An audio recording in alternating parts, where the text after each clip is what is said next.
برای پرداخت هزینه، اما حکومت میخواد با دست اوباش‌ها و خانواده رو به شهادت برسونه. دقیقاً این حمله چه ساعتی اتفاق افتاد خانم کروبی و آیا شما و آقای کروبی در منزل بودید؟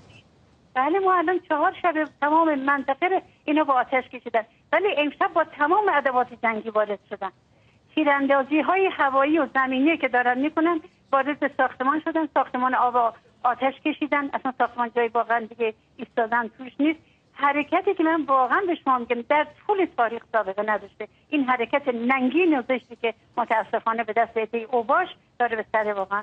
آیا میتونید بگید چند نفر وارد منزل شدند؟ سرکار خانم، من در قسمت داخل ساختمان بودم، ولی اجمالا همینقدر خدمت شما که وارد شدن و نیروهای به حال پاسدار ما هم مقاومت کردن و اونا رو بیرون دادن از ساختمان و الان در کوچه و کنار خیابون همطور با گاز و مسلح و تیراندازی و تمام چراغا رو خاموش کردن. چه قصدی دارن من نمیدونم. چراغای اطراف خیابون و کوچه ما رو همه خاموش کردن. به یعنی کسی آسیبی وارد شده؟ من متوجه نشدم، ولی حتما حتما، چون صدای آمبولانس و ماشینای پلیس من میشنیدم. گفتم خدمتتون طوری که اصلا من صحبت کردن خدا شده به سختی، چون تمام ساختمان ما رو آغشته از گاز اشباح است. ممنونم از شما. قصد ورود به ساختمان دارن و به شهادت رساندن خانواده های کردن.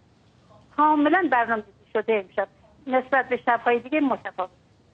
ممنونم از شما. فاطمه کروبی، همسر مهدی کروبی، در تماس تلفنی از تهران با ما. نخستین دور گفتگوهای رو در رو بین اسرائیل و فلسطینی‌ها